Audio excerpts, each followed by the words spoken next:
ಒಂದು ಕಡೆ ಮೂರು ಪಕ್ಷಗಳು ಅಬ್ಬರದ ಪ್ರಚಾರದಲ್ಲಿ ಮುಳುಗಿವೆ. ಆದರೆ ಮೂರು ಪಕ್ಷಗಳಿಗೂ ಬೇಗುದಿಯ ನಂಟು ಬಿಟ್ಟಿಲ್ಲ ನೋಡಿ.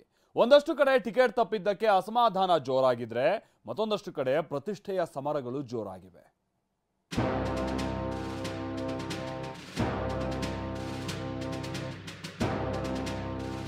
ಲೋಕಸಭೆ ಸಮರಕ್ಕೆ ಮೂರು ಪಕ್ಷಗಳು ರಣಕಹಳೆ ಮೊಳಗಿಸಿವೆ. ಅಖಾಡದಲ್ಲಿ ಅಬ್ಬರದ ಪ್ರಚಾರಕ್ಕೂ ಇಳಿದಿವೆ. ಹೆಚ್ಚಿನ ಸೀಟು ನಾವು ಗೆಲ್ಲಬೇಕು, ನಾವೇ ವಿಜಯ ಸಾಧಿಸಬೇಕು ಅಂತ ಕಾಲಿಗೆ ಚಕ್ರ ಕಟ್ಟಿಕೊಂಡವರಂತೆ ಮೂರೂ ಪಕ್ಷದ ಅತಿರಥ ನಾಯಕರು ಕ್ಯಾಂಪೇನ್ಗಳಲ್ಲಿ ಬ್ಯುಸಿ ಆಗಿದ್ದಾರೆ.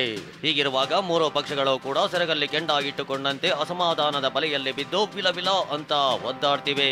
ಟಿಕೆಟ್ ವಂಚಿತರ ಆಕ್ರೋಶ, ಆಪರೇಷನ್ ಆಟ, ಬಂಡಾಯದ ಬೆಂಕಿಯಲ್ಲಿ ಕಾಂಗ್ರೆಸ್, ಬಿಜೆಪಿ, ಜೆಡಿಎಸ್ ಸಿಲುಕಿಕೊಂಡಿವೆ.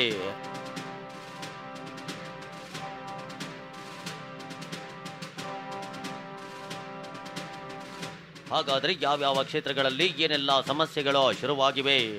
ಆಪರೇಷನ್ ನೆರಳು ಬಿದ್ದಿದ್ದು ಎಲ್ಲಿ ಅಂತೀರಾ? ಅದನ್ನೇ ಎಳೆಯಾಗಿ ತೋರ್ತೀವಿ ನೋಡಿ.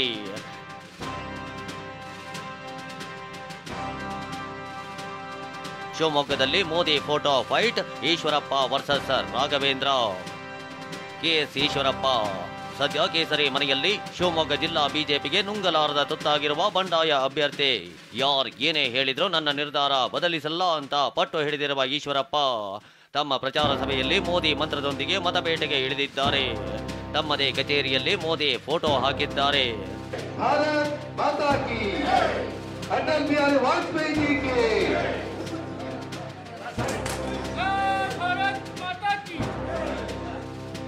ಇಷ್ಟೇ ನೋಡಿ ಆಗಿದ್ದು. ಅದ್ಯಾವಾಗ ಈಶ್ವರಪ್ಪ ಮೋದಿ ಫೋಟೋ ಹಾಕಿ ಮತಯಾಚನೆಗೆ ಇಳಿದ್ರು, ಸಂಸದ BY ರಾಘವೇಂದ್ರ ಕಣ್ಣು ಕೆಂಪಗಾಯ್ತು. ಈಶ್ವರಪ್ಪ ವಿರುದ್ಧವೋ ವ್ಯಂಗ್ಯವಾಡಿದ್ರು. ಇದಕ್ಕೆ ತಿರುಗೇಟು ಕೊಟ್ಟಿದ್ದ ಈಶ್ವರಪ್ಪ ಮೋದಿ ಅವರಪ್ಪನ ಮನೆ ಆಸ್ತಿನಾ ಅಂತ ಪ್ರಶ್ನಿಸಿದ್ರು. ಇಷ್ಟೇ ಅಲ್ಲ, ಮೋದಿ ಭಾವಚಿತ್ರ ಬಳಕೆಗಾಗಿ ಈಶ್ವರಪ್ಪ ಶಿವಮೊಗ್ಗ ಕೋರ್ಟ್ನಲ್ಲಿ ಕೇವಿಯಟ್ ಸಲ್ಲಿಸಿದ್ದಾರೆ.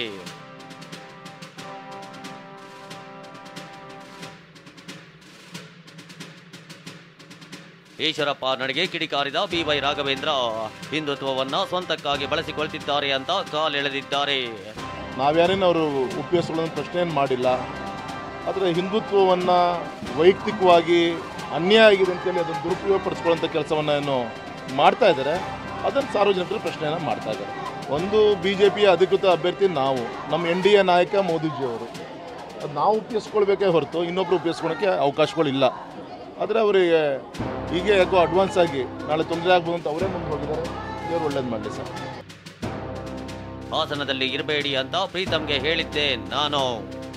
ಇದು ಶಿವಮೊಗ್ಗದ ಕತೆ. ಆದ್ರೆ ಹಾಸನದಲ್ಲೂ JDSಗೆ ಪ್ರೀತಮ್ ಗೌಡ ನಡೆಯೇ ಟೆನ್ಷನ್ ತಂದಿಟ್ಟಿದೆ. ಮೈತ್ರಿ ಆದಾಗಿನಿಂದಲೂ ಪ್ರೀತಮ್ ಗೌಡ ಮೂಗು ಮುರಿದು ಓಡಾಡ್ತಿರೋದು ಎಲ್ಲರಿಗೂ ಗೊತ್ತಿರೋ ವಿಷಯ. ಇದು ಹಾಸನಕ್ಕೆ ಭೇಟಿ ನೀಡಿದ ಬಿಜೆಪಿ ಲೋಕಸಭಾ ಚುನಾವಣೆ ಉಸ್ತುವಾರಿ ರಾಧಾ ಮೋಹನ್ ದಾಸ್ ಅಗರ್ವಾಲ್ ಬಿಜೆಪಿ JDS ಸಮನ್ವಯ ಸಭೆ ನಡೆಸಿದ್ರು. ಇದೇ ವೇಳೆ ಮಾತನಾಡಿದ ರಾಧಾ ಮೋಹನ್ ದಾಸ್, ಪ್ರೀತಮ್ ಗೌಡಗೆ ಇಲ್ಲಿ ಇರಬೇಡಿ ಅಂತ ನಾನೇ ಹೇಳಿದ್ದೇನೆ, ಅವರನ್ನ ನಾನೇ ಮೈಸೂರು ಪ್ರಭಾರಿಯನ್ನಾಗಿ ಮಾಡಿದ್ದೇನೆ ಅಂತ ಹೇಳಿದ್ರು. हमने उनको मैसूर के चुनाव का प्रभारी बनाया हुआ, लगातार वो मैसूर में काम कर रहे हैं. कल अभी मैसूर जाने वाला हूँ. कल ऐसे मैसूर प्रभारी उनको हमें मैसूर की सारी रिपोर्ट्स मैसूर की बैठक में दे दी. ಇನ್ನು ದಾವಣಗೆರೆಗೆ ಭೇಟಿ ನೀಡಿದ ರಾಧಾ ಮೋಹನ್ ದಾಸ್ ಅಗರ್ವಾಲ್ ರೇಣುಕಾಚಾರ್ಯ ಮತ್ತು ಟೀಮ್ ಜೊತೆ ಚರ್ಚೆ ಮಾಡಿ ಅಸಮಾಧಾನ ತಣಿಸೋಕೆ ಮುಂದಾದ್ರು.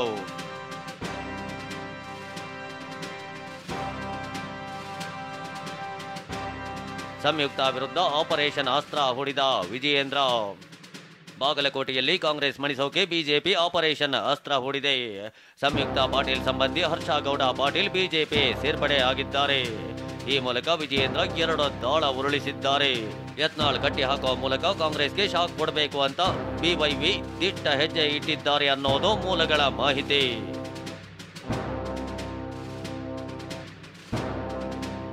ಹರ್ಷ ಗೌಡ ಬಿಜೆಪಿ ಸೇರ್ಪಡೆಗೆ ಟಾಂಗ್ ಕೊಟ್ಟ ಯತ್ನಾಳ್ ಇಂಥ ನಾಟಕ ನಡೆಯಲ್ಲ ಅಂದ್ರು.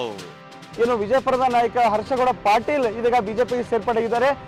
ಈ ಕುರಿತು ನಾವು ಯತ್ನಾಳ್ ಅವರನ್ನ ಮಾತನಾಡ್ಸೋಣ. ಏನು ಹೇಳ್ತೀರಿ? ನೋಡ್ರಿ, ಎಲ್ಲ ಗುರ್ತಾಗ್ತದೆ. ಈಗ ಏನು ಪ್ರಚಾರ ಮಾಡ್ತಾರೋ ನಾಟಕ ಮಾಡ್ತಾರೋ ಎಲ್ಲ ಗುರ್ತಾಗ್ತದೆ. ಈ ರೀತಿ ದ್ವಂದ್ವ ಪಾರ್ಟಿ ಒಳಗಿದ್ದು ದ್ವಂದ್ವ ನಾಟಕ ನಡೆದಿಲ್ಲ. ಇವೆಲ್ಲ ನಾಟಕ ಕಂಪನಿ ಇದು ಬರೀ ಇದೇ ಮಾಡುತ್ತೆ. ಇಲ್ಲೊಬ್ಬ ನಾನು ಹಿಂದಕ್ಕೆ ಅವ ಬಾಗೇವಾಡಿಗೆ ಎಂದು ಪ್ರಚಾರಕ್ಕೆ ಹೋಗಿಲ್ಲ. ಅಲ್ಲ, ಈಗ ಬೆಳಗಾವಿಯಲ್ಲಿ ಜಾರಕಿಹೊಳಿ ಅವರ ಫ್ಯಾಮಿಲಿ ಮಾದರಿಯಲ್ಲಿ ಇವರು ಮಾಡ್ತಾ ಇದ್ದಾರೆ ಅಂತೀರಿ? ಜಾರಕಿಹೊಳಿ ಫ್ಯಾಮಿಲಿ, ನಿರಾಣಿ ಫ್ಯಾಮಿಲಿ, ಇದು ಯಾವುದು ಇದೊಂದು ಇದು DCC ಬ್ಯಾಂಕ್ ನುಂಗಪ್ಪ ಫ್ಯಾಮಿಲಿ ಎಲ್ಲ ನಡೀತಾವೆ. ಸಂಯುಕ್ತಾ ಪಾಟೀಲ್ ಮಾತನಾಡಿ, ಹರ್ಷ ಗೌಡ ಬಿಜೆಪಿ ಅಂತ ಎಲ್ಲರಿಗೂ ಗೊತ್ತಿದೆ ಅಂದ್ರು.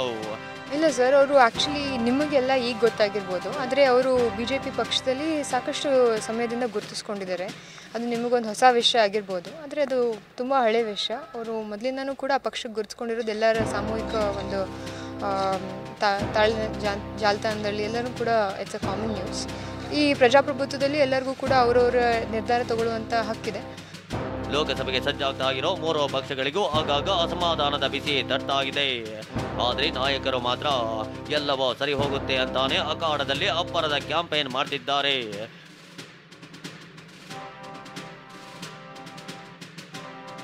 Bureau report, TV9.